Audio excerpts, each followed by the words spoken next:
지금부터 공부는 이제 시간이 문제가 아니고 효율을 높일 때죠.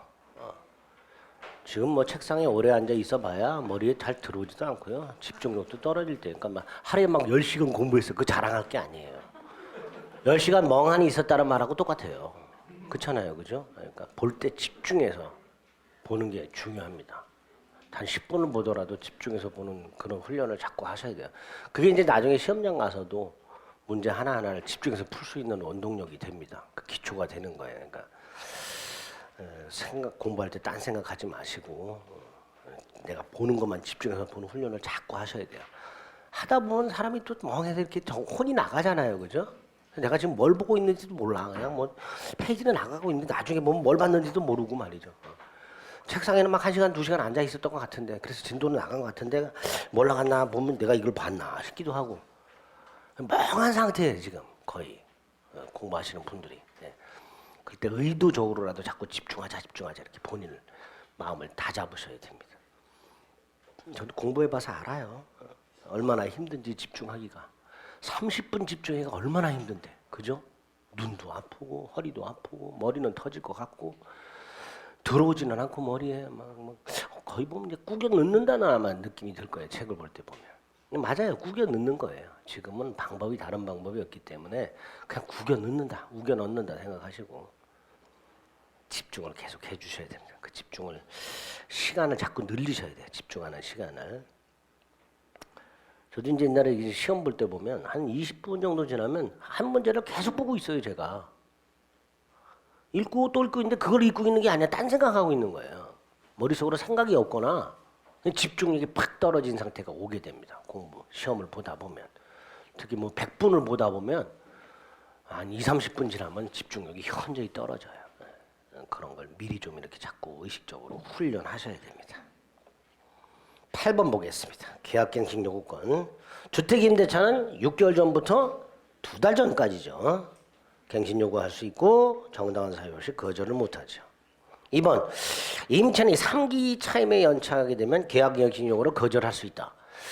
이 문장 자체만 보면 틀린 지문은 아니지요. 그죠? 3기 연체인이 거절할 수 있죠. 그런데 이걸 반대로 그럼 2기는 3기 이상 연체하면 거절할 수 있으니까 그럼 2기 연체하면 거절 못하네? 이렇게 해석이 가능해진단 말이죠. 그래서 틀린 걸로 체크하셔야 됩니다. 3기를 뭘로 바꾸자? 2기로 바꾸자. 3번 한 번만 행사할 수 있죠. 4번 주택 임차인의 갱신 요구권에 의한 갱신의 효과. 첫째, 전임대차와 동일 조건.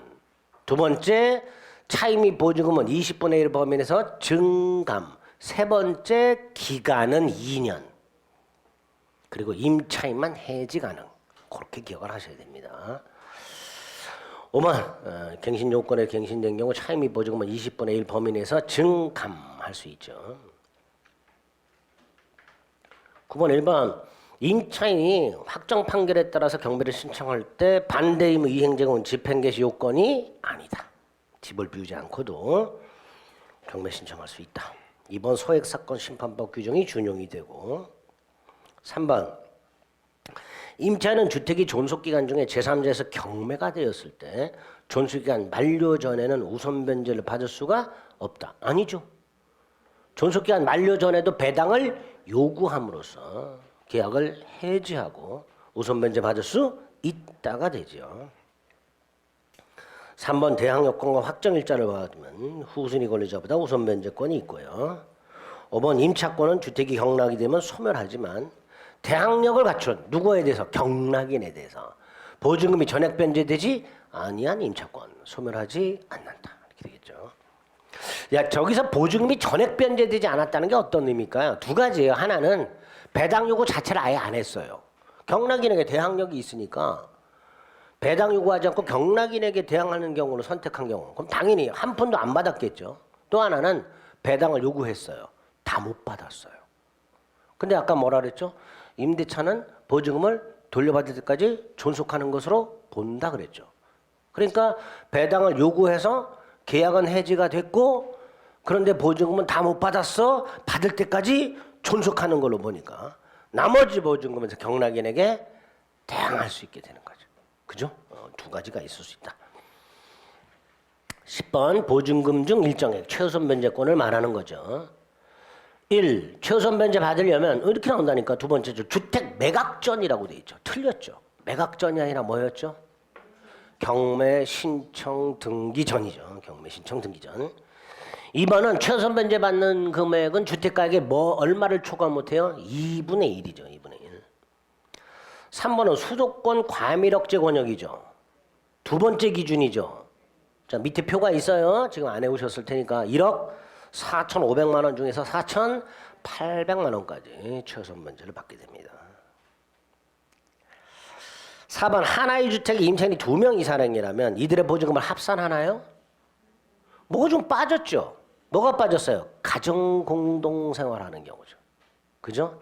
4번은 보증금 쪼개기를 말하는 거예요. 따라서 하나의 주택에 임차인이 2명 이상이고 가정 공동생활하고 있으면 이 사람들을 한 사람으로 봐서 보증금을 합산하게 됩니다.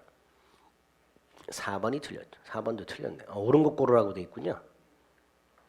3번이 옳은 지문이고요. 5번 임차권 등기 명령에서 등기된 주택을 임차한 소액 임차는 최우선 변제 안 된다 그랬습니다. 밑에 표 다시 한번 꼭 암기를 좀 하고 들어가세요. 11번 임차권 승계라고 되어 있습니다. 자, 임차인이 상속권자 없이 사망했으니까 가정공동생활 그걸 뭐라 그래요? 동거. 사실혼 배우자가 임차인의 권리물을 승계하죠. 그죠? 2번 당연히 채권 채무는 동거하던 사실상 배우자가 기속이 되는데 모든 채권 채무가 아닙니다. 착각하시면 안 돼요. 이거 상속 아닙니다. 이거는 임대차 계약관계로부터 발생한 채권 채무입니다. 모든 권리와 의무를 승계하는 게 아니고요. 3번 반대이사 표시할 수 있죠. 임차인이 사망 후 1월 내에 반대이사 표시할 수 있고요. 4번 임차인이 사망했는데 따로 살고 있던 상속권자가 있었어요. 그러면 그들 중에서 2촌인의 친족이 있겠지. 공동 승계하게 됩니다. 5번이 틀렸죠. 상속인이 둘인데 하나는 동거하고 있고 하나는 비동거야. 그럼 승계가 안 돼요. 이건 승계가 없고 그냥 상속인들끼리 법정 상속권에 따라서 상속을 받게 됩니다. 5번 지문은 크게 신경 안 써도 되고요. 1, 2, 3, 4 임차권 승계 확인해 주시기 바랍니다. 12번 혹시 몰라서 넣어놨어요. 주택임대차 분쟁조정위원회라고. 일단 1번 주택임대차 분쟁조정위원회는 보통 법률구조공단 지부, 그죠? 법률구조공단 지부나 토지주택공사 지부, 부동산원 등에 둔다. 그런데 지방자치단체에 둘 수 있다 이렇게 되어 있습니다. 둔다와 둘 수 있다. 밑에 해설을 보면 대한법률구조공단 지부에 둔다. 단 지자체에 둘 수 있다. 이렇게 되어 있죠. 2번 조정위원회는 조정신청 받은 날로부터 60일 내 조정을 마쳐야 돼요. 60일. 3번 31번에서 연장할 수 있으며 그 조정기간은 4번 조정안을 만들면 지체 없이 통지해야 되고요. 5번 통지 받은 자가 7일이 아니라 14일이죠. 14일 내에 14일 7일 조심하시고 수락의 해설 그다음에 서면 조심하시고 서면 구두 아니고요. 전자적 방법 아닙니다. 서면으로 표시하지 않으면 조정을 거부한 걸로 보죠. 거부한 걸로. 7일 14일 조심하시고 서면 조심하시고 수락이 아니라 거부 이런 것들이 좀 조심해 주시면 됩니다. 13번 주택임대차 분쟁조정위원회 심의조정상의 아니고 아까도 말씀드렸듯이 주택임대차 분쟁조정위에서 조정하는 주택임대차 분쟁은 임대인과 임차인 사이의 분쟁이에요. 그러니까 2번 임차권 승계에 관한 분쟁은 임대인과 임차인 사이의 분쟁이 아니잖아요. 따라서 여기엔 개입하지 않습니다. 그 정도 확인하시면 되고요. 문제가 최근에 이 주택임대차나 상가건물이 이렇게 14번, 15번처럼 사례 형태로 나오는 경우입니다. 사례 형태로. 자, 14번 가분을에게 자기 소유 주택을 다행히 어느 지역인지 나오질 않았어요. 그죠? 지역까지 나오면은 소액 임차인의 최우선 변제 물을 수 있다라고 생각하시면 돼요. 지역까지 나오지 않았고 보증금 5천 기간 1년 보증금 받고 인도했고 그 후 주택을 병에게 팔았습니다. 자, 1번 기간을 1년으로 했다 하더라도 2년으로 보고 단 임차인은 1년 주장하는 게 괜찮다. 2번 주택 소유권이 병에게 넘어가기 전에 자 문제에서는 인도했다고 돼 있고 2번 지문에서는 주민등록까지 맞췄어요. 그럼 대항력 생겼죠. 따라서 그 후에 병은 임대인지를 승계한 걸로 보죠. 또 3번도 임대차 계약이 체결되고 난 다음에 저당권이 설정됐어요. 그럼 저당권이 실행되더라도 임차권은 소멸하지 않고 존속할 수 있죠. 4번 을이 임차권이 대항력을 갖춘 다음에 병이 주택을 양수했어요. 그럼 보증금 반환 의무도 누가 승계해요? 병이죠. 따라서 을은 원칙적으로 보증금 반환을 병에게만 청구할 수 있다고 되죠. 병에게만. 단 임차인이 그걸 원하지 않을 수 있죠. 그럴 때는 기존 각과의 계약을 해지하고 갑에게 청구할 수 있지만 처음부터 병 또는 갑에게 청구하는 게 아닙니다. 그죠? 원칙은 병에게 청구해야 되죠. 5번 상속인 없이 사망했으니 사실혼 배우자가 승계하겠죠. 4번이 틀렸고요. 15번 갑은 을과의 사이에 보증금 1억 6천만 원, 차임을 월 100만 원. 그럼 환산보증금이 얼마예요? 그런 거 없지요. 주택임대차에는 환산보증금이라는 게 없습니다. 그냥 보증금만 기준이 됩니다. 보증금 1억 6천만 원, 기간 2년. 1. 을이 주민등록을 옮겼다. 대항력 생기죠. 그 후에 병이 주택을 양수했으니 병이 임대인지를 승계함으로써 병은 을에 대해서 주택인도를 청구할 수가 없지요. 2번도 마찬가지예요. 주민등록을 옮긴 다음에 병이 주택을 매수했으니 을은 보증금 반환을 병에게만 청구할 수 있죠. 또 나왔죠. 2번 틀렸고요. 3번 2월분을 연체했죠.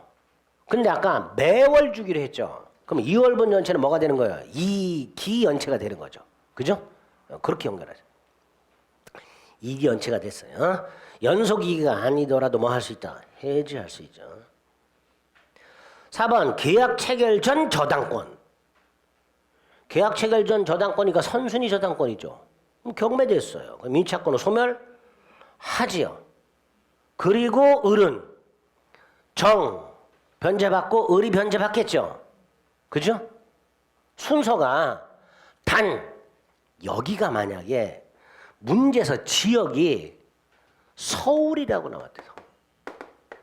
서울이라고 만약에 지역이 나왔다. 지역이 안 나왔으니까 소액 임차인은 생각 안 해도 되는데 만약에 지역이 서울로 못을 박았다. 그럼 소액 임차인 기준 금액이 얼마였어요? 1억 6,500만 원이잖아요. 근데 보증금이 얼마예요? 1억 6천이죠. 그럼 얘는 이게 만약에 서울이라면 1억 6천 중에서 얼마까지? 5,500까지 최우선 변제 받을 수 있으니까 을이 정보다 보증금이 아니라 보증금 중 일정액을 변제받을 여지가 있지요. 그래서 4번 지문에 만약에 서울이라는 표현이 나오고 그 다음 세 번째 줄에 우선하여 그 보증금을이라고 돼 있죠. 그 보증금 중 일정액 요렇게 두 가지 전제가 깔리면 우선 변제 받을 여지가 있다 이렇게 되겠죠. 그죠? 그렇게 조심하세요. 이 상태에서는 보증금 자체를 정보다 우선 변제 받을 길은 없는 거고요. 그죠? 근데 지역이 서울이고 보증금 중 일정액이라는 표현이 나오면 정보다 우선 변제 받을 방도가 있다 말이죠. 그죠? 최우선 변제권. 2번 을이 상속권자 없이 사망했으니 사실혼 배우자가 승계하겠죠. 틀린 것은 2번이 될 겁니다. 4번 조심하자. 자, 상가 건물이 나왔습니다. 329페이지 1번. 보증금에 월세가 있으면 그 월세나 100을 곱한 금액을 보증금 합해서 이걸 환산 보증금이라 하죠. 적용 범위를 정하겠죠. 2번 최초 임대차 기간 제외가 아니라 포함해서 10년 초과제한 범위에서만 갱신 요건을 행사할 수 있고요. 3번 같은 거 없죠? 상가 건물에는 임차권 승계라는 게 없다 그랬어요. 가정 공동생활이 있을 수 없으니까 3번 틀렸고요. 4번 보증금 중 일정액은 제한이 있죠. 상가 건물가액의 2분의 1 초과하지 않는 범위내 이렇게 되겠죠. 5번 법정 갱신되면 기간은 1년으로 보되 임차인만 해지 통과할 수 있죠. 3개월이 지나면 해지가 될 겁니다. 3번이 틀렸고요. 2번 1번 서울시 보증금 5억 월세가 300이니까 환산보증금이 8억이죠. 서울은 기준이 9억이잖아요. 상위법 적용 된다죠. 된다. 상임법 적용된다.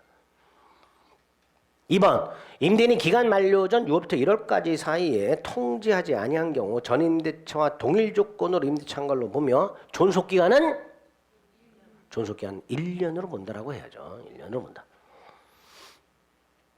3번 서울시 보증금 6,500만 원 이하, 이때 보증금도 환산 보증금을 말할 것이고요. 최선 변제 받으려면 주택하고 똑같아요. 건물 경매 신청 등기 전 뭘 갖춰라? 대항 요건을 갖춰라. 여기에 옳은 지문이고요. 4번 상가건물 임대차보호법의 대항력에 관한 규정. 원칙적으로 입업 시행 당시가 아니라 입업 시행 이후 체결 또는 갱신되는 임대차에 대해서 적용을 합니다. 크게 신경 안 써도 되지만 일단 눈도장 한번 찍어 두시자.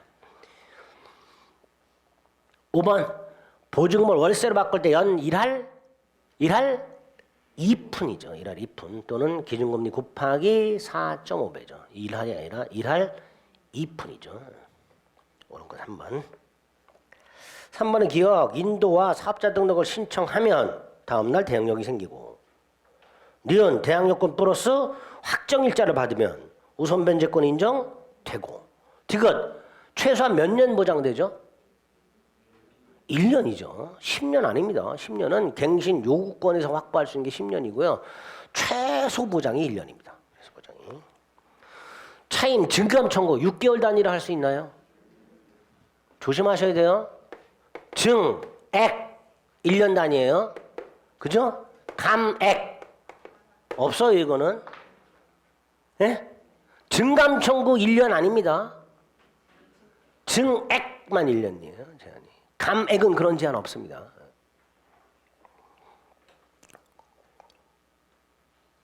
미음 건물 경매 신청 등기 정 대항 여건 갖추면은 최선 변제권 인정되죠. 그렇죠? 틀린 것은 디귿 리을 2개. 쉽지요? 4번 1번 임차인은 기간 만료 상당 기간의 계약갱신 요건 행사하는 게 아니라 기간 만료 전 6월부터 1월까지 사이에 갱신 요구하죠. 2번 연속 3기뿐만 아니라 통산 3기 달한 연체 사실이 있다면 갱신 요구를 거절할 수 있지요. 3번 임차인의 계약갱신 요건은 최초 임대차를 포함해서 10년 초과하지 않는 범위에서 행사할 수 있고요.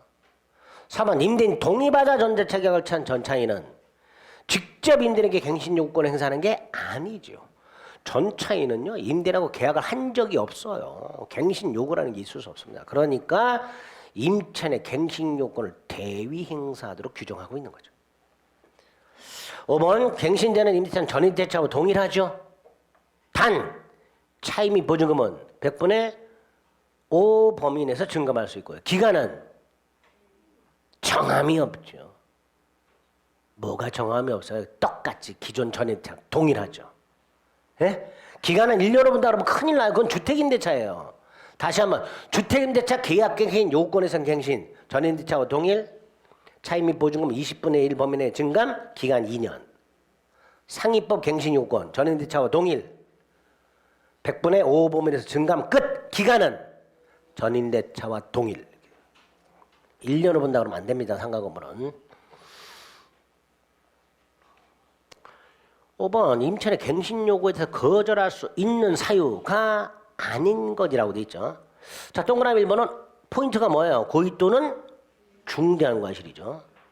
2번 무단전대, 3번 3기 연체, 4번 전부 또는 일부 멸실. 자, 5번 포인트가 뭐예요? 세 번째 줄 전부 또는 일부 철거가 아니라 전부 또는 대부분 철거죠. 대부분 철거.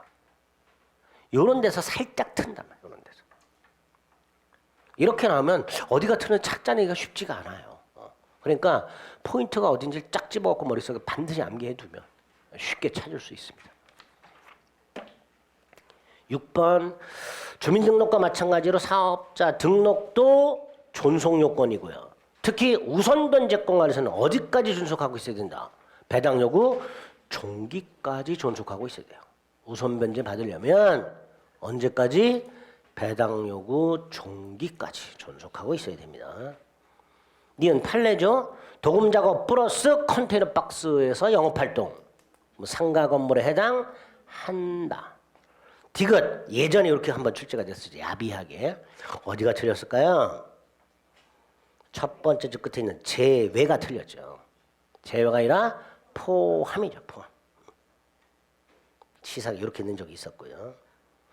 리얼 인도와 사업자 등록을 신청하면 그날부터가 아니라 다음 날부터 대항력이 생기고요. 미음의 세 번째 줄에 봤더니 임대차 보호법이 적용되지 않는 초과 임대차에 적용되는 것 뭐가 있었죠? 자, 첫 번째 줄 대항력, 갱신 요구, 권리금 해소, 3기연체 해지, 폐업 해지, 표준계약 6개. 제가 오늘 이것도 한 지금 대여섯 번 떠들었어요, 그죠? 자, 2번만 더 떠들면 다 외워져. 아, 2배만. 네, 2배. 적용된다. 7번, 1번 권리금 뜻이고요. 2번이 권리금 계약의 뜻이에요. 권리금 계약이 어떤 거였어요? 신규 임차인이 기존 임차인에게 권리금을 지급하기로 하는 계약. 이게 권리금 계약이죠. 3번 틀렸죠? 임대기간 끝나기 3개월이 아니라 6개월 전부터 종료 시까지 방해하지 말아라. 4번 임대차 목적인 상가건물을 1년 6개월 이상 비영리 목적으로 사용하는 경우에는 뭐 할 수 있다? 임차인이 주선한 신규 임차인 대련자와의 계약 체결을 거절할 수 있다. 거절하더라도 방해가 아니다. 이렇게 되겠죠. 5번 손해배상은 언제부터 몇 년? 임대차 종료한 날부터 3년이죠.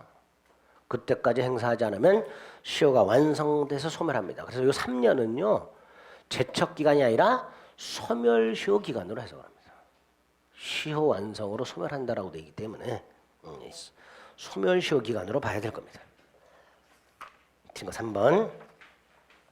8번. 임차인이 임대인의 권리금 수수 방해에 대해서 손해배상을 청구할 때 그 손해배상액은 기준이 2개예요. 신규 임차인에서 받기로 한 계약 권리금이 있겠지. 또 하나가 뭐죠? 임대차 종료 당시 권리금이 있어요. 그중에 낮은 걸 초과하지 못하죠. 여기서 임대차 종료 당시 권리금이라는 게 뭐라 그랬죠? 예? 그거 어떻게 계산해? 임대차 종료 당시 권리금이라는 게 뭐예요? 누가 정해 이거? 예? 아니 임대차 종료 당시 권리금이라고 돼 있잖아요. 그 누가 정해? 내가? 임차인이? 임대인이? 신규 임차인 대련자가? 에이 아까 국토교통부 장관이 고시하는 권리금 결정 방법 및 절차에 의해서 정해진 권리금을 말하게 됩니다. 예? 아니 아까 요약지 199페이지 위에서 세 번째 줄 국토교통부 장관은 199페이지 권리금에 대한 감정평가 절차와 방법 등에 관한 기준을 고시할 수 있다. 그죠? 그래서 여러분들 부동산 학개론 감정평가론 공부하다 보면 국토교통부 장관이 고시한 감정평가 기준 쭉 나오잖아요. 거기 8번째가 가면 이게 나와요. 권리금 기준. 공부하셨죠? 예? 처음 들어요? 감정평가론 안 하죠? 하긴 뭐 거기서 이거 볼 필요는 없죠. 그죠? 여러분들 감정평가 할 건 아니니까. 예. 그런 거 말합니다. 근데 이런 건 시험에 안 나오는 거예요. 안 나오는데. 나중에 여러분들이 이제 폼나게 다른 사람한테 설명해 줄 수 있는. 어쨌든 그 둘 중에 하나 낮은 걸 초과하지 못하고요.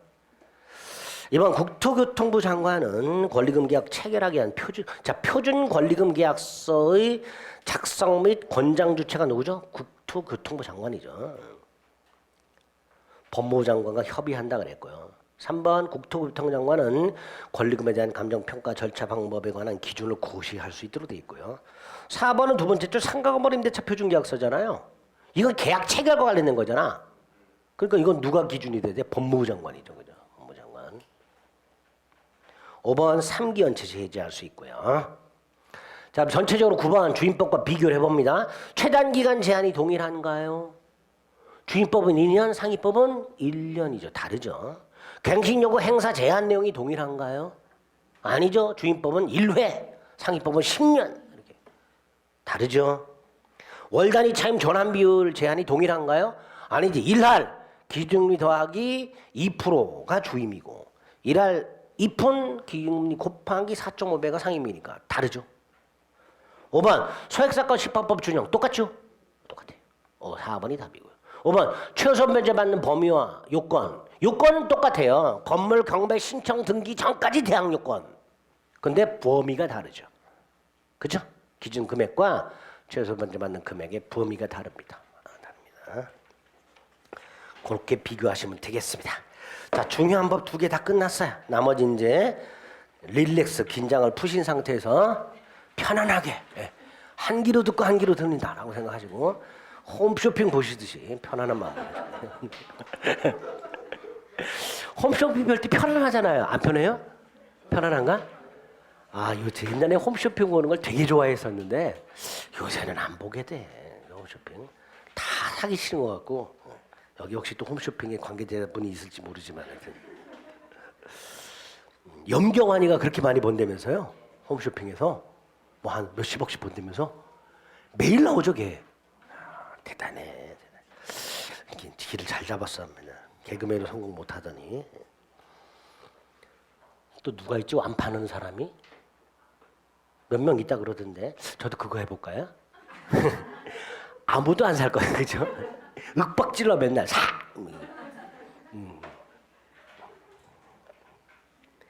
자, 요약집 200페이지 집합 건물의 소유 관리에 관한 법률. 제일 중요한 게 공용보건에 관한 거죠. 그다음에 관리와 관한 것들이 중요합니다. 그런 것들 관해서 조문하고요. 조문 잘 나오는 조문하고 그다음에 그 조문 관련된 몇 가지 기본이 되는 판례들이 있어. 딱 그 정도만 체크를 할 겁니다. 그것만 머릿속에 넣는다 생각하세요. 자, 첫 번째 테마가 집합 건물의 구성 부분과 이에 대한 권리인데 집합 건물, 아파트 구성 부분이 3개가 있죠. 전유 부분, 공용 부분, 대지가 있죠. 각각의 권리가 구분 소유권, 공용물에 관한 물권, 대지 사용권 이렇게 되죠. 그러니까 구성 부분 3개, 각각의 권리 3개 딱 이렇게 머릿속으로 넣어두시고 그 중에 전유 부분은 뭐의 목적이죠? 구분 소유권 목적. 아무것도 아닌데 공용 부분이란 구분 소유권의 목적인 건물 부분을 말한다. 이렇게 나온 적이 있어요. 틀린 질문이죠. 구분 소유권의 목적은 뭐예요? 전유 부분이죠. 그리고 그 전유 부분이 되려면 일단 첫째 구조상 이용상 독립성이 있어야 돼요. 그런데 구조상 이정상 독립성이 있으면 당연히 전유 부분으로서 구분 소유권이 성립하느냐? 그거는 아니고 플러스 뭐가 있어야 된다? 구분 소유 의사 표시. 그걸 줄여서 뭐라 그래요? 구분행위 이렇게 부르죠. 구분행위. 그래서 세 번째 줄 소유자의 의사에 따라서 구분소유권의 성립 여부가 달라지게 됩니다. 그 밑에 박스 판례죠. 네 번째 줄 뭐라고 되어 있어요? 증축 부분이 구조상 이용상 독립성을 갖추었다는 사유만으로 당연히 구분소유권이 성립된다 할 수는 없고 소유자의 구분행위가 있어야 비로소 구분소유권이 성립하게 됩니다. 이렇게 구조상 이용상 독립성이 있고 구분행위가 있으면 그 다음 집합건축물 대장에 등록이 안 돼 있어도 구분소유권 등기가 안 돼 있어도 구분소유권이 성립한다. 이렇게 연결이 될 수 있겠죠. 자, 오른쪽 구분소유권 전유부분을 목적으로 하는 소유권을 말하고요. 자, 공용부분 종류가 2개. 법정 공용부분과 규약상 공용부분. 그러니까 하나씩 기억하시면 법정 공용부분 복도, 규약상 공용부분 관리사무실. 딱 이렇게만 기억하시면. 그런데 복도는 뻥 뚫려 있잖아요. 그러니까 여기는 여긴 공용부분이다라고 등기 안 해도 돼. 근데 관리사무실은 구조상 형상 독립성이 있으니까 규약상 공용부분은 여기가 공용부분입니다라는 취지를 반드시 등기해야 되지. 다만 법정 공용부분은 규약상 공용부분이든 그 공용부분에 관한 물권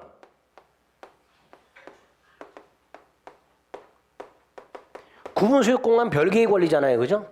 이 득실 변경은 등기를 요한다 안 한다? 이건 등기를 요하지 않습니다. 규약상 공용부분에서 여기가 공용부분이다라는 취지는 따로 등기를 해야 되지만 그 공용부분에 대한 권리 득실 변경은 등기를 요하지 않지요. 구별하셔야 됩니다. 밑에 반가로 3번 10조. 이러한 공용부분은 구분소유자 전원 공유가 원칙이 돼 일부 구분소유자만의 공용에 제공되는 게 명백한 경우는 그자들 공유가 될 것이고요. 이 공용부분에 관한 물권은 주로 뭐죠? 공유 지분권이죠. 그 지분 비율은 어떻게 정해? 전유 부분 면적 비율입니다. 가액 비율이 아니라 전유 부분 면적 비율입니다. 가액 비율로 나온 적이 있었죠. 전유 부분 면적 비율. 그리고 당연히 구분 소유권과 공용 부분에 관한 물권.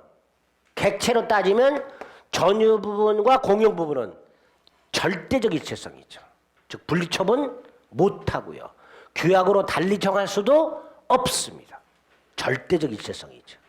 그게 13조 1항 2항이죠. 그래서 3항 공용부분에 관한 물권의 특실 변경 뭐가 필요 없다? 등기가 필요 없다. 반가로 5번 흠은 어디에 존재하는 걸로? 공용 부분 그 다음에 추정 본다가 아니라 공용 부분 동그라미 추정 동그라미. 대지에 대한 권리 밑으로 쭉 내려가면 대지 사용권이라는 게 있죠. 그죠? 이 대지 사용권은 꼭 소유권에 하나나요? 아니죠. 지상권도 되고요. 임차권도 됩니다.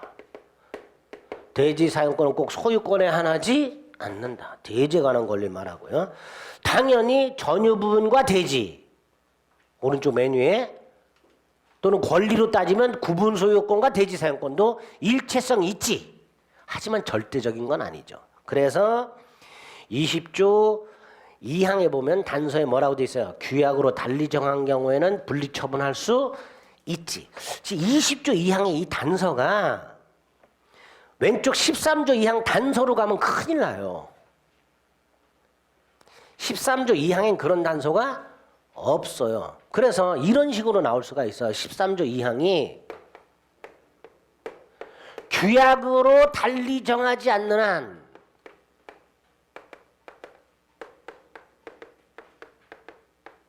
분리처분할 수 없다. OX? 에? 이거 OX? X죠. 들어가면 안 되죠. 그죠? 내가 이런 것까지 구별해야 돼? 그런 표정이 지금 내가 이런 것까지 구별해서 공부해야 돼? 이런 표정이신데 두 개 이렇게 나눌 수 있다니까. 13조 2항은 이렇게 나오면 큰일 나요. 20조 2항은 이렇게 나오면 오른쪽 구별이 되죠? 13조 2항과 20조 2항 양쪽으로 딱 보면 차이가 있단 말이에요. 단서가 있냐 없냐. 예? 13조 2항은요 이렇게 나오면 틀려요. 왜? 규약으로 달리 정하면 분리처분 할 수 있다고 되잖아요. 이게. 그럼 난 틀린 거라니까 13조 2항은.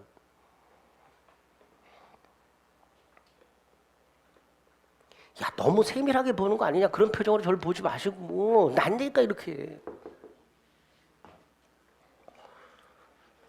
그 다음에 20조 3항 분리처분 금지가 원칙이죠. 그죠? 그렇지. 근데 예외 규약으로 분리처분 가능 이렇게 되잖아요. 근데 보통의 아파트는 규약에 이런 거 있을까 없을까? 없어요. 이게 원칙이에요. 그런데 사망에서 뭐라 그랬어요? 이게 등기가 안 돼 있으면 대항을 못해. 누구한테? 대지에 대해서 선의로 물권 취득한 사람. 이때 선의가 뭐예요? 분리처분이 금지되어 있다는 사실을 모르는이 아니고요. 내가 산 땅이 집합 건물 대지임을 모르는. 이게 선의의 뜻이 그렇단 말이에요. 판례가. 볼게요. 20조 3항 분리처분 금지는 등기하지 않으면 선의로 물권을 취득한 제3자에게 대항하지 못한다라고 돼 있죠. 그죠? 밑으로 쭉 내려가 봅니다. 가운데 디귿. 이때 선의란 분리처분 금지 사실을 모르는 선의가 아니라 내가 취득한 대지가 집합건물 대지임을 모르는 선의를 말하게 됩니다. 그 연결해서 기억을 해두시고요. 그 위에 있는 박스는 우리가 1번, 박스 1번 저당권에서 이미 한번 본 적이 있죠. 박스 1번 확인하시고 밑으로 쭉 내려가면 대지에 관한 지분 비율도 전유 부분 면적 비율로 하고요. 맨 밑에 8조 분할 금지 확인하시고요. 대지 분할 금지. 공용 부분이나 대지는 다 공유인데 분할 금지. 그러면 우리 민법 267조에 뭐가 규정이 돼 있죠? 뭐 기억이 안 나죠? 공유자가 상속인 없이 사망하거나 공유지분을 포기하게 되면 다른 공유자에게 귀속이 되죠. 그죠? 그 아파트로 가봐요. 갑이 101호 소유하고 있어요. 복도 지분권 갖고 있어요. 대지 지분권 갖고 있어요. 요건 공유죠. 얘가 상속인 없이 사망을 해요. 그럼 이거 어디로 가요? 101호 소유권. 갑이 상속인 없이 사망하면 101호 구분 소유권 누구한테 가요? 국유! 무주의 부동산 국유. 그럼 이거는 같이 가야지. 이거 다른 공유자에게 가면 돼요, 안 돼요? 안 되니까 집합건물에는 267조가 적용되지 않는다. 이렇게. 예? 처음 듣는 표정 짓지 마시고. 처음이에요? 에이, 그럴 리가. 민법 267조는 집합건물법 적용되지 않습니다. 이걸 적용해버리면 요거는 국유가 되고 요거는 다른 공유자에게 귀속이 돼버린단 말이에요. 그럼 분리가 되잖아요. 안 되는 거죠. 그죠? 그 정도.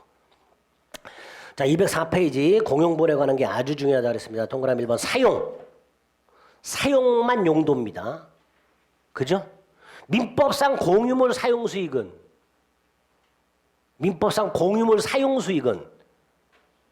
아니야, 헷갈리나? 전부를 지분 비율로 이렇게 되죠. 그죠? 그런데 집합건물 공용 부분의 사용은 용도에 따라. 따라서 관련 판례 구분소유 중 한 사람이 복도를 독점하고 있어. 그럼 그 복도를 사용 못한 다른 공유자들은 부당이득 반환 청구해. 그죠? 그 박스 관련 판례. 2번 변경. 공용부분 변경 대원칙 몇 분의 몇? 3분의 2. 공용부분에 관한 변경 몇 분의 몇? 3분의 2. 기억하세요. 구분 소유자의 3분의 2 이상 및 의결권의 3분의 2. 됐죠? 다만 일반적인 원칙하고요. 콘도 구별해. 콘도. 여기까지 나올까 싶긴 한데 최근에 개정이 돼서 원칙 3분의 2 콘도미니엄 공용부분 변경은 과반수. 과반수. 과다한 비용이 드는 거 빼버리시고 휴양 콘도미니엄법의 운영을 위한 휴양 콘도미니엄의 공용부분이라는 줄여간 콘도 공용부분 변경 과반수 이렇게 되죠. 그죠? 자, 그런데 예외 디귿 권리 변동 있는 공용부분의 변경을 하더니 이거 뭘 말하는 걸까요? 리모델링 생각하시면 돼요. 리모델링 같은 경우 할 때 보면요, 수평 증축 같은 거 하게 되면 공용 부분을 전유 부분으로 편입시켜서 권리가 변동이 되잖아요.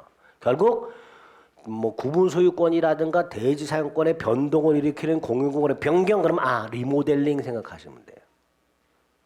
그건 몇 분의 몇? 예? 그건 재건축하고 똑같잖아요. 5분의 4. 그런데 콘도미니엄 권리 변동 공용 부분 변경은 이걸로 가네 3분의 2 이렇게 되죠. 그죠? 조금 복잡하게 만들어놨어요. 헷갈리게 만들어놨어요. 자, 원칙 요거 뼈대 잡으면 돼요. 3분의 2. 다음 콘도 공용 변경은 과반수. 근데 변경에서 권리 변동이 있는 변경. 재건축하고 똑같으니까 5분의 4. 근데 콘도는 3분의 2 이렇게 돼. 권리 변동이 있는 변경. 위에 거 이렇게. 기억하시면 돼요. 일반적인 거고요. 원칙이고요. 권리를 변동시키는 예외의 경우. 이걸 왜 좀 기억을 해 주셔야 되냐면 나중에 뒤에 가면 서면 결의가 나와요. 과대단 지폐를 소집하지 않고 서면으로 결의하는 경우가 있어요. 예전에는 과대단 지폐를 소집하지 않고 서면으로 결의할 때 5분의 4 찬성이 필요했어요. 예외 없이 그냥 5분의 4 찬성 그랬었어요. 근데 최근에 개정을 해서 서면 결의는 몇 분의 몇? 4분의 3으로 바꿨어요. 서면 결의를 단 요 특별 의결 정족수가 있는 경우 있잖아요. 요 경우에는 요 정족수에 의한다는 거죠. 서면 결의할 때도 요것만 갖춥니다. 개정을 해가지고 그렇게 지분을 연결해서 출제를 할 수가 있단 말이죠. 지문 자체를. 뭔 소리인지 조금 이따 볼게요. 자, 어쨌든 그 공용부분 변경 과서 조심하셔야 됩니다. 기억, 이게 원칙적인 거죠. 일반적인 3분의 2고요. 콘도는 과반수야. 근데 디귿, 예외적인 거죠. 권리 변동이 있는 공용부분의 변경은 5분의 4. 콘도는 3분의 2. 이렇게 딱 기억하시면 돼요. 네? 이거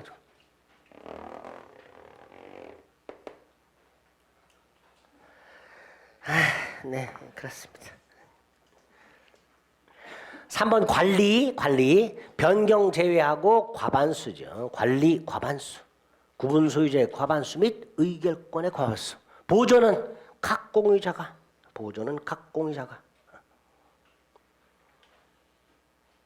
오른쪽 공용부분 부담 수익 전유부분 면적 비율이죠.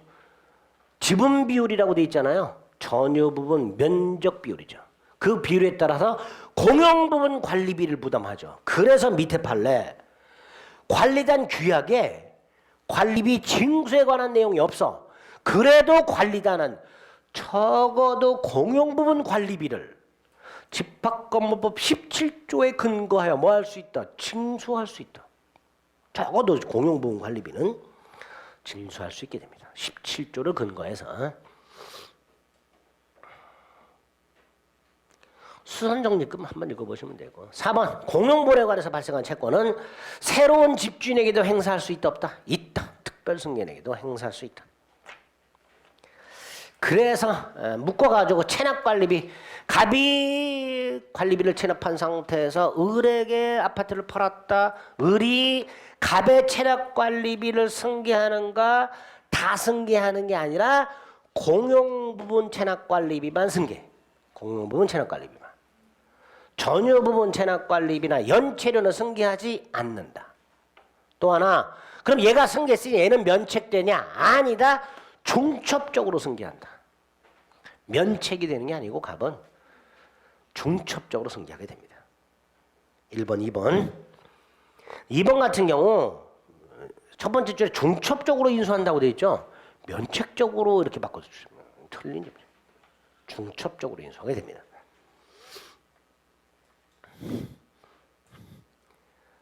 자, 2번 관리단 집회에서 의결권과 관련해서는 의결권이란 게 뭐예요? 전유부분 면적 비율이에요. 구분 우리 그 집 관리단 집회 정족수를 판단할 때 보면 구분 소유자의 몇 분의 몇 및 의결권의 몇 분의 몇 이렇게 나오죠. 이때 구분 소유자는 그냥 호마다 하나씩 있는 거 면적과 상관없이 호마다 하나씩 딱 있어. 구분 소유자. 반면에 의결권은 달라. 면적 비율이에요. 그러니까 내가 평수가 크면 의결권이 더 큰 거야. 그게 1번이고요. 중요한 게 2번이죠. 101호를 가불이 공유하고 있어. 최근에 부부 공유하는 아파트 많잖아요. 그럼 나중에 관리단 집회 가서 의결권 행사해야 되잖아. 둘이 가서 행사하나요? 아니에요. 의결권 행사자 한 사람을 반드시 정해야 돼요. 정하지 못하면 지분 비율로 자신의 지분 비율로 행사하나요? 아닙니다. 아예 의결권 자체를 행사할 수가 없습니다. 그게 37조 2항이죠. 밑에 동그라미 1번, 2번. 2번의 세 번째 줄에 뭐라고? 네 번째 줄에 의결권 행사자를 정하지 못한 경우에는 의결권을 행사할 수 없다. 강행 규정이 되는 겁니다. 관리단 집회에 가서는 33조에 보면 임시관리단 집회가 있고 2항만 확인합니다. 구분 소유자의 몇 분의 몇? 5분의 1. 여기는 의결권 없어요. 그냥 구분 소유자의 5분의 1 이상이 소집 청구. 구분 소유자 플러스 의결권이 나오는 건 관리단 집회에서 의결할 때 나오는 거예요. 의결할 때 나오는 거고 그걸 소집 청구할 때는 그냥 5분의 1 이상이라고 되어 있습니다. 또 오른쪽에 보면요. 관리인 해임 청구권이라고 되어 있는데 관리인은 나중에 관리단 집회에서 선임 및 해임하는 게 원칙이야. 근데 예외가 요거죠. 각 구분 소유자는 단독으로 법원에 해임을 청구할 권리가 있습니다. 예외가 좀 되죠. 5번 아파트에 하자가 있더라. 그럼 아파트를 소유하고 있는 자는 분양자 및 시공자에게 하자 보수 따위를 청구해야 되죠. 자, 첫 번째 기억할 게 누가 하자 담보 책임을 지느냐? 분양자뿐만 아니라 시공자도 부담합니다. 분양자 및 시공자. 두 번째, 그 담보 책임의 내용은 두 가지예요. 하자 보수 청구권하고 손해 배상 청구권하고. 최근에 무슨 무량판 아파트 뭐 난리가 났잖아요, 그죠? 그런 것도 생각합니다. 하자 보수 청구권하고 손해 배상 청구권이 있는데 우리 대법원이 이 손해 배상 청구권을 다르게 불러요. 하자 담보 추구권이라고. 손해배상 청구권을 뭐라고 부른다고요? 하자 담보 추구권이라고 불러요. 자, 이때 이 두 가지 누가 행사하는 거예요? 1번 최초 수분양자, 2번 현재 구분 소유자, 3번 관리단 누가 행사하는 거예요, 이거? 현재 구분 소유자. 최초의 수분양자가 아니라 현재 구분 소유자. 단 요거는 관리단이나 입주자 대표 회의도 행사할 수 있다. 뭐 하자 보수 청구권. 근데 이거는 손해배상 받는 거니까 이건 당연히 현재 구분 소유자가 이렇게 되겠죠. 세 번째, 이거 언제까지 행사해야 되는가의 문제가 생기는데 하나만 기억하면 돼요. 주요 구조부나 지방공사 하자의 경우 10년이에요, 기간이. 그리고 언제부터 10년이냐? 전유 부분 인도한 날. 최초로 전유 부분을 인도한 날이 있겠죠. 그 최초로 전유 부분을 인도한 날로부터 10년입니다. 10년. 가운데 있는 판례하고요. 마지막 구조위에 밑줄 그어져 있는 건 주요 구조부 및 지방공사자는 10년인데 언제부터 10년이냐? 전유 부분을 구분 소유자에게 인도한 날 이렇게 되겠죠. 구분 소유자 의무가 있고요. 의무를 위반하게 되면 뭐 각종 청구권이 있게 됩니다. 다음 페이지 7번 구분 소유자의 책임. 관리단 재산으로 관리단 채무를 전부 갚을 수 없게 되면 각 구분 소유자가 변제할 책임이 있는데 균등한 비율이 아니라 공용보험에 대한 지분 비율에 따라 결국 전유 부분 면적 비율에 따라 채무를 부담하게 되고요. 반가로 2번에 동그라미 2번은 말씀을 드렸고 관리조직이 나왔습니다. 관리단이 나왔어요. 일단 관리단은요. 구분 소유 관계가 성립하게 되면 구분 소유자 전원을 구성원으로 당연히 성립하는 단체입니다. 별도의 조직 행위가 필요 있다 없다? 없다고 기억하시고요. 밑에 세 번째 줄 구분 소유자 전원으로 구성이 됩니다. 원칙입니다. 오른쪽 맨 위에 권리 능력 없는 사단이 관리단의 실체가 되고요. 집회가 있는데 그중에 정기관리단 집회는 기억하자. 관리인은 매년 회계연도 종료 후 3개월 이내에 정기관리단 집회를 소집하여야 한다고 돼 있고요. 임시관리단은 아까 2항 5분의 1 그거 기억하시면 되고 그 다음에 반가로 2번 3번에 동그라미 2번 소집 통지해야 되잖아요. 기억 관리단 집회일 일주일 전까지 그다음 회의의 목적상을 명시해서 통지하도록 하고 있습니다. 그죠? 그런데 밑에 동그라미 한번 이걸 상작하고 소집할 수가 있어요. 그러려면 어떻게 돼? 전원 동의가 필요하죠. 전원 동의가. 그런데 아까 위에 일주일 전에 목적상을 명시해서 소집 통지하잖아요. 이때는 당연히 통지한 그 목적사항만 결의할 수 있는 거예요. 근데 밑에 소집 통지 없이 소집했을 때는 결의사항에 제한이 있다 없다? 없겠죠. 당연히. 없겠죠. 다음 페이지 결의 방법과 관련해서 그 위에 A, B 좀 전에 말씀드린 거고요. 범위. 동그라미 2번 니은 기억의 의결권 전유 부분 면적 비율을 말하는 거고요. 자, 관리단은 아까 구분소유자 전원으로 구성된다 그랬잖아요. 예외가 하나고 판례죠. 아파트를 분양받았어요. 돈 다 냈고요. 현재 그 아파트에 내가 살고 있어요. 근데 아직 구분소유권은 이전 등기를 받지 못했어. 그럼 이 사람은 아직 구분소유자가 아니죠. 그런데 우리 대법원 구분소유자는 아니지만 구분소유자에 준하여 관리단 구성원이 되고 의권 행사할 수 있다. 그래서 예전에 어떤 질문이 나온 적이 있다? 구분 소유자와 구분 소유자가 아닌 자로 구성된 관리단이 있을 수 있다. 있을 수 있게 됩니다. 거기에 관련 판례고요.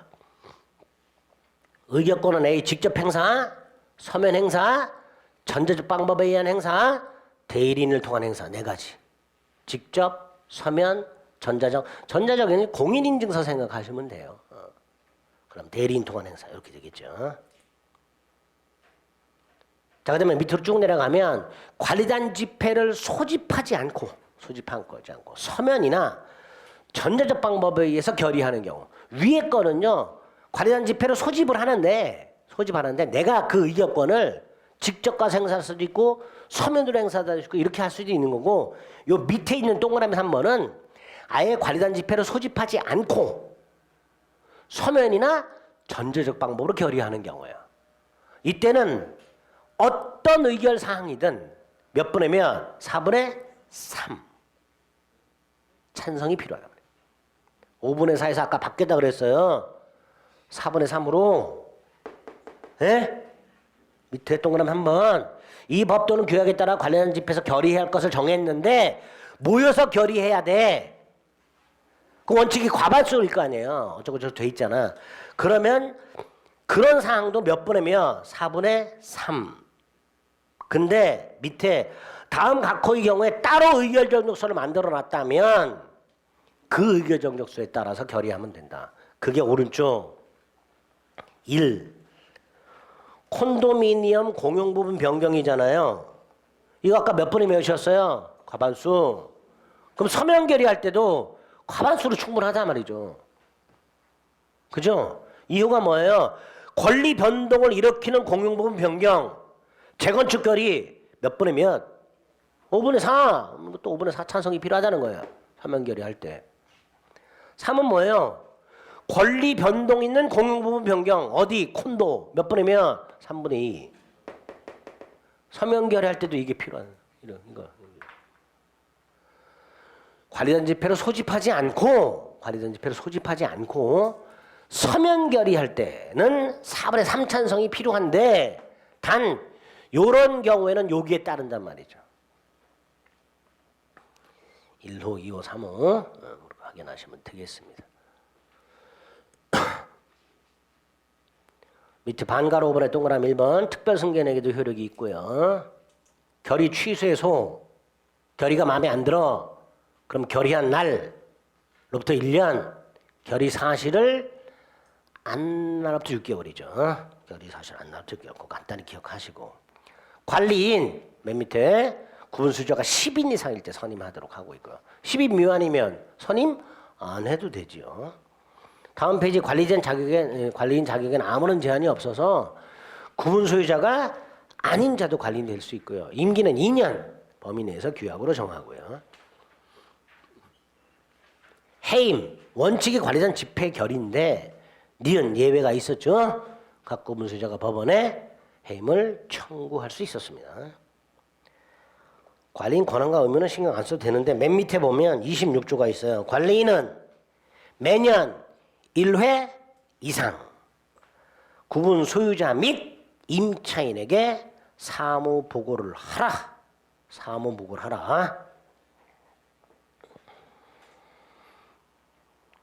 밑에 세 번째죠. 전유분이 50개 이상 건물의 관리인은 장부를 월별로 작성해서 5년간 보관해라. 그 숫자 같은 것들 좀 조심하시면 돼요. 50개 월별 작성 5년 보관. 오른쪽 관리위원회가 있어요. 관리단에 관리위원회를 둘 수 있다. 관리위원회는 관리인의 사무집행을 감독한다. 그래서 다시 왼쪽을 보면 관리인의 권한이 있잖아요. 이걸 행사할 때 관리위원회가 있다면 관리위원회의 결의를 거쳐야 된다. 그걸 목적으로 관리위원회를 두는 거고요. 자, 관리위원회는 관리단에 두잖아요. 그러니까 당연히 반가로 2번에 동그라미 1번 관리위원회 위원은 구분 소유자 중에서 선출하게 되고요. 임기는 관리인하고 맞춥니다. 2년 범위에서 규약으로 정합니다. 자, 규약 의무화 돼 있다 안 돼 있다? 안 돼 있어요. 설정할 수 있다고 돼 있을 뿐입니다. 자, 이때 규약이 다음 페이지에 보면 28조 사항이 있어요. 법무장관이 표준규약을 마련하도록 돼 있어요. 법무부 장관이 뭘 마련하도록? 표준규약. 그러니까 계약과 관련된 건 법무부 장관이 주체가 된다고 생각하시면 돼요. 그리고 5항에 보면 시도지사 법무부 장관이 마련한 표준규약을 참고해서 그 지역별 표준규약이 있을 거 아닙니까? 그 지역별 표준규약을 마련 보급하도록 하고 있습니다. 4항, 5항 주체 기억하세요. 4항 법무부 장관, 5항 시도지사. 그죠? 그 다음에 그 4항, 5항을 어디로 연결하느냐? 밑에 반가로의 동그라미 4번. 반가로 2의 동그라미 4번에 가면 분양자라고 되어 있죠. 분양을 하는 사람은 표준규약과 이건 누가 만든다 그랬어요? 법무부 장관. 그 다음에 지역별 표준규약이라고 되어 있죠. 이건 누가 만들어서 보급해요? 시도지사. 그걸 참고해서 그 다음에 공증으로 규약을 정해서 계약 체결 당시가 아니라 계약 체결 전에 분양자에게 주어라 라고 되어 있습니다. 이런 것들이 최근에 개정된 것들이에요. 그러니까 묶어서 나올 수 있습니다. 묶어서. 규약의 효력도 새로운 주인에게, 새로운 소유자에게 효력이 있고요. 집합건물 분쟁조정위원회가 있는데요. 어디에 설치해요? 지자체에 두지요. 특시 등에 두게 됩니다. 권한은 안 봐도 되는데 권한 박스 3호에 보면요. 공용 부분이라고 돼 있죠? 예? 앞에 전유 부분이 들어갈 수 있어요. 전유 부분 및 공용 부분 이렇게 들어갈 수 있어요. 전유 부분 들어가면 안 돼요. 그다음 오른쪽에 보면 분쟁 조정 절차가 나와 있습니다. 그 분쟁 조절령 절차 중에서 4번의 동그라미 1번 며칠 내에 맞춰야 돼요? 60일 내에 맞춰야 돼요. 아까도 뭐 있었는데 주택 임대차 분쟁 조정 그것도 60일이죠. 그 다음에 2번에 보면 연장 가능하죠. 아까 주택도 30일 번에서 연장할 수 있었죠. 그런데 집합건물은 조금 다른 게 있어요. 한 차례만이라는 게 들어가 있어요. 주택 임대차 분쟁 조정에는 한 차례만이란 말이 없어요.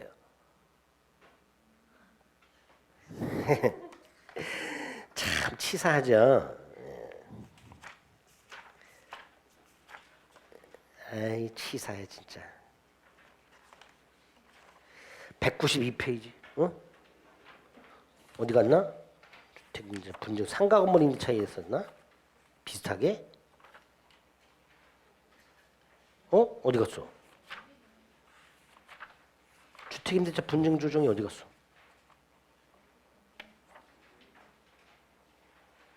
없었는데? 아까 60일 범위내에서 네? 문제집이 있었어요? 아 그렇구나. 문제집이 있었구나. 아이 멍청이. 정신 차리고 하더니 제가 그랬네. 그러네요. 324페이지 문제집에. 3항에 보면 30일 부분에서 이 기간을 연장할 수 있다고만 되어 있지 한 차례만이라는 말이 없어요. 근데 주택 건물에는 한 차례만. 30일 범위 내는 똑같은데 한 차례만 있고요. 그 다음에 이제 중요한 게 4번이죠. 똑같이 제시받으면 14일 내에 수락 여부를 통보하는데 통보하지 않으면 뭐죠? 수락한 걸로 본다는 게 중요하죠. 수락한 걸로 본다. 수락을 거부한 게 아니라 수락한 걸로 본다. 집합건물은 그게 중요합니다. 그 정도 보시면 되고요. 재건축 복구, 재건축 몇 분의 몇? 5분의 4죠. 다음 페이지 5분의 4 찬성이 필요하고요. 다만 콘도 재건축은 3분의 2면 충분하고요. 밑에 가면 결의사항 중에서 3호에 보면 비용분담 사항이 있죠. 법에서 무엇을 받고 있죠? 그러니까 관련 판례 1번 재건축 실행 단계에서 다시 합의 안 해도 될 정도의 분담액 및 산출 기준을 정해야 되고 그걸 정하지 않은 재건축 결의는 뭐다? 무효다. 이렇게 되겠죠. 법에서 그걸 정하도록 하고 있으니까. 맨 밑에는 반대자에 대한 서면 촉구가 있죠. 재건축결에 반대한 자에게 다시 한번 기회를 주자. 재건축에 참가할지 여부의 회답을 반드시 뭘로 촉구하도록 서면으로 촉구하도록 하고 있고요. 2달 내 회답이 없으면 거절한 걸로 재건축에 참가하지 아니한다는 뜻으로 회답한 걸로 보죠. 그 정도 확인하시면 되겠습니다. 자, 마지막이 복구죠. 기준 둘로 나누면 돼요. 건물가액의 2분의 1 이하 멸실 복구냐, 건물가액의 2분의 1 초과 멸실 복구냐에 따라서 2분의 1 이하는 각 구분 수자가 할 수 있고요. 2분의 1 초과할 때는 5분의 4 찬성이 필요하죠. 거의 재건축에 맞먹기 때문에 5분의 4. 그 정도 확인하시면 되겠습니다. 됐죠? 네. 집합건물법 조금 시간이 있지만 지금 확인한 거 기억이 흐트러지기 전에 지문 좀 확인해 보겠습니다. 339페이지 1번 갑이 체납한 관리비를 새로운 소유자가 상계하도록 한 관리규약이 있어요. 그런데 아까 뭐라 그랬어요? 갑이 체납한 것 중에서 뭐만 승계한다 그랬어요? 공용부분 체납관리비라고 했죠. 그러니까 그 규약은 전체가 유효한 게 아니라 공용 부분에 관한 체납 관리비에 한해서 유효 이렇게 되겠죠. 그죠? 2번 연체료는 승계되지 않는다 그랬고요. 3번 변경은 몇 분의 몇? 3분의 2, 3분의 2. 공용 변경 원칙 3분의 2. 4번 뭐하고 뭐가 분리처분돼요? 대지사용권과 전유 부분이죠. 분리처분할 수 없죠. 다만 규약으로 달리 정할 수 있지요. 근데 이게 대지사용권이 아니라 공용보호에 관한 권리라고 나오면 옳은 지문이 되는 거예요. 공용보호에 관한 권리는 구분소유권과 분리처분할 수 없고 규약으로 달리 정할 수도 없습니다. 5번은 뭐라고 돼 있어요? 구분소유권 등 권리 변동을 일으키는 공용부분 변경이라고 돼 있죠. 이건 뭘 생각하자 그랬죠? 리모델링. 그럼 뭐하고 똑같아요? 재건축. 그러니까 몇 분의 몇? 5분의 4 이렇게 되겠죠. 2번에 1번 공용 부분이 전유 부분으로 변경되려면 당연히 첫 번째 기준이 뭐예요? 구조상, 이용상, 독립성이죠. 2번 구분 소유자 중 한 놈이 복도를 독점하고 있어. 그럼 사용 못하는 다른 구분 소유자에게 뭐 해라? 부당이득 반환해라. 2번 틀렸고요. 3번 지상권도 대지사용권이 될 수 있고 4번 관리자는 구분 소유자 전원을 구성으로 하며 별도의 성립행위가 필요가 없고 5번 건축 허가 신청이나 골조가 올라간 상태에서 건물 외벽에 프랜카드를 걸어 각층 분양 그게 뭐죠? 구분 행위 또는 구분 소유 의사 표시 이렇게 되겠죠.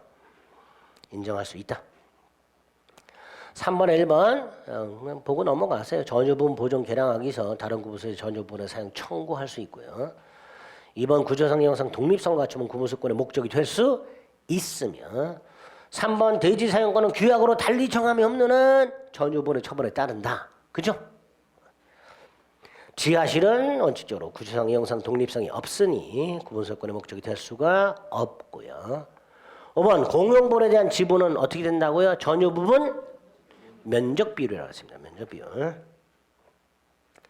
4번에 1번 관리자는 별도의 조직행위가 필요 없다.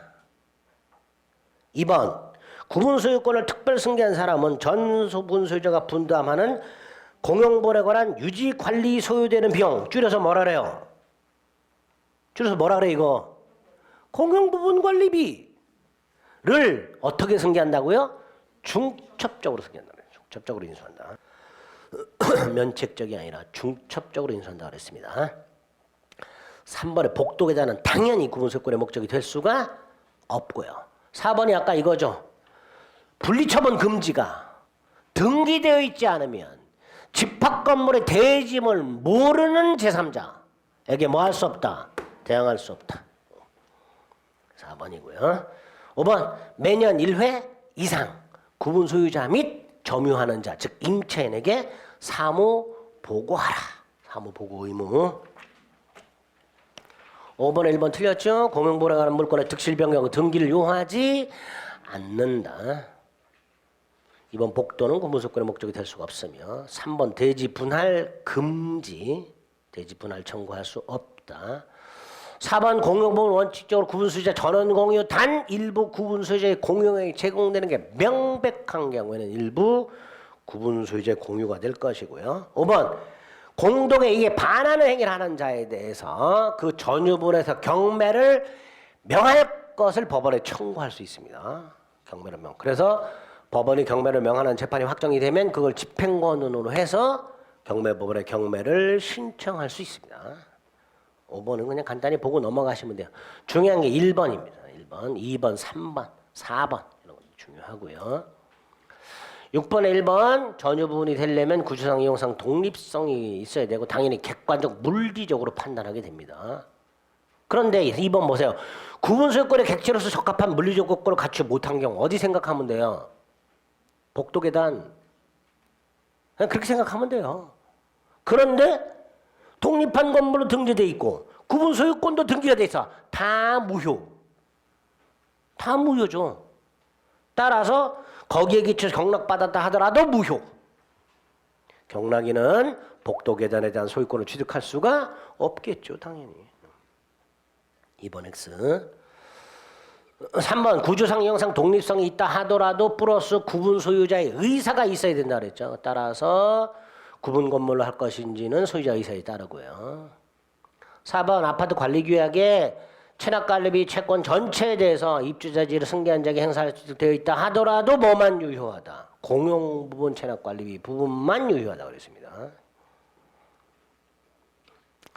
건물의 대지에 대해서는 꼭 소유권일 필요 없다. 지상권도 된다 그랬고요. 7번에 1번 내가 건물을 줬는데 5층짜리야. 각층 구조상 이용상 독립성 있어. 그럼 나는 각층을 꼭 구분 소유해야 돼요? 아니죠. 전체를 한동 건물로 소유할 수도 있고요. 각층을 구분 소유할 수도 있습니다. 아까 소유자의 의사에 따른다 그랬죠? 따라서 1번 틀렸죠. 이번 지분은 전유 부분 면적 비율이죠. 분할 안 됩니다. 전유 부분 면적 비율 첫 번째 줄은 옳은 지문이지만 마지막 줄 분할 청구할 수 있다가 틀렸죠. 분할 안 되죠. 3번도 틀렸죠. 대지 사용권은 소유권에 한정되는 게 아닙니다. 4번이 옳은 지문이죠. 공용본에 관한 물권도 물권이죠. 그럼 침해되면 당연히 물권적 청권 인정 되겠죠. 그게 4번이죠. 5번 틀렸죠. 전유 부분 승계된다 아니죠. 공용 부분만 승계되죠. 공용 부분 체납관리비만 승계가 됩니다. 옳은 거 4번. 8번에 1번은 그냥 듣고 넘어가세요. 우리 이런 경우 한번 생각해 볼까요? 갑소유 땅에요. 우리 무단으로 건물을 지었어요. 그럼 갑원들에게 뭐 할 수 있어요? 철거 청구할 수 있죠. 그죠? 건물 소유권을 갖고 있지만 대지관에서 권리를 갖지 못한 자. 무단 건물. 그럼 똑같이 아파트가 있어. 근데 201호 소유자가 대지에 관한 권리가 없고 요 201호에 대응하는 대지에 관한 권리는 갑에게 있어. 이런 경우. 그럼 원래는 요거하고 똑같이 철거 청구할 수 있어야 되잖아요. 근데 이걸 철거하면 어떻게 돼요? 이빨이 빠져버리잖아. 그러니까 철거 청구를 못하고 어떻게 돼? 구분 소유권 팔아라 말이죠. 그죠? 동그라미 1번. 대지 사용권이 없는 구분 소유자가 있을 때 그 전유 부분 철거를 구할 권리를 가진 자, 다른 말로 그 전유 부분에 대응하는 대지 사용권을 가진 자. 철거는 청구를 못하니까 구분 소유권을 시가로 나한테 팔아라 할 수 있겠죠. 1번일 겁니다. 이번 분양자가 전유 부분 등기를 마친 다음에 수분양자에게 이전해 줬어요. 얘 뭘 취득해요? 대지 사용권도 취득한다. 따라서 그 상태에서 경락됐을 때 경락인은 구분 소유권뿐만 아니라 모두 취득한다. 대지 사용권도 취득한다. 일체로 움직이니까. 2번 틀렸고요. 3번 관리단은 반드시 존재하죠. 근데 관리인은 구분 소유자가 10인 이상일 때 선임하라 그랬으니까 관리인은 없을 수도 있죠. 4번 구분소유권과 대지상권 원칙적으로 분리처분할 수가 없으며 5번 하자는 어디에 존재하는 걸로? 공용부분에 존재하는 걸로 뭐 한다? 추정한다. 공용부분 추정이죠. 9번 1번 10인 이상일 때 선임하라. 2번 구분 소유자일 필요가 없다. 단 임기는 2년 범위에서 규약으로 정한다. 3번 정기관리단 집회 매년 회계년도 종료 3개월 내에 소집하라. 4번 구분 소유자의 승낙을 받아 전유 부분을 점유하는 자 누구예요? 임차인. 도 구분 소유자 의결권을 행사할 수 있고요. 5번 관리인에게 부정한 행위가 있더라. 각 구분 소유자는 법원의 해임을 청구할 수 있다. 10번 1번 구분 소유자가 300인 이상인 경우 관리단의 규약에 정하는 바에 따라 관리위원회를 두어야 한다. 이런 거 없어요. 그냥 관리위원회는 관리단에 둘 수 있다라고만 되어 있습니다. 2번 관리위원회는 관리인의 사무집행을 감독하고요. 3번 관리인이 공용부분 따위에 대해서 이런 변경행위 하려면 결의를 거쳐야 되고요.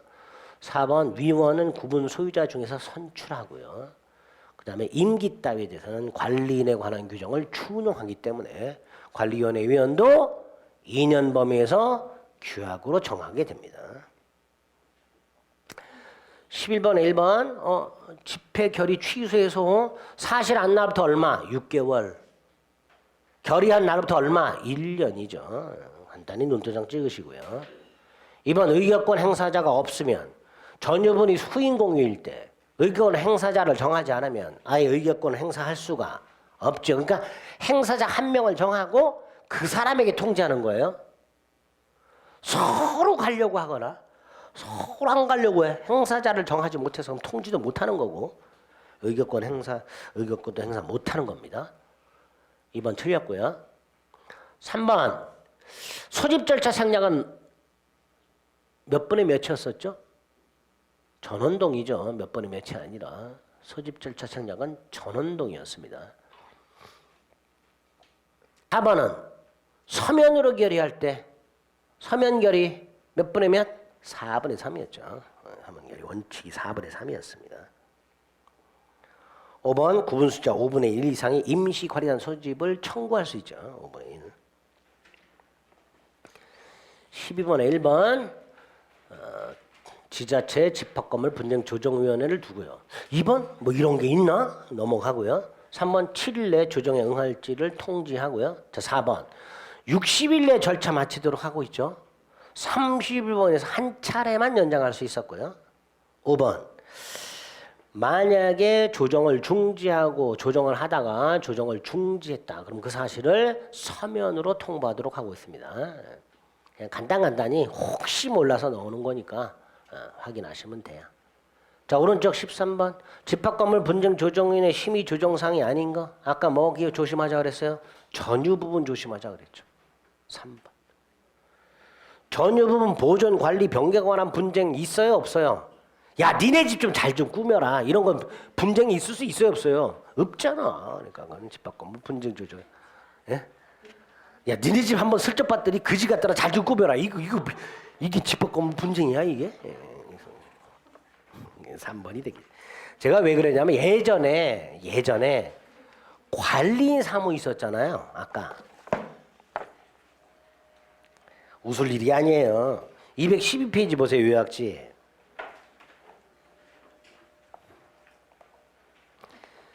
요약집 첫 번째 큰 박스 보면 관리인의 권한과 의무가 있잖아요. 예전에 다음 중 관리인의 권한과 의무가 아닌 것은 해서 답이 1호에 보면 공용부분 보존이라고 나왔죠. 그걸 전유부분으로 바꿔서 답을 해냈었어요. 우리 시험에서 그럼 집합건물 분쟁 조정도 되면 그렇게 딱 내요. 그거 조심하시면 돼. 됐지요? 네. 그리고 넘겼더니 가등기 담보법이네. 이제 잠시 쉬었다가 나머지 2개 살펴보겠습니다.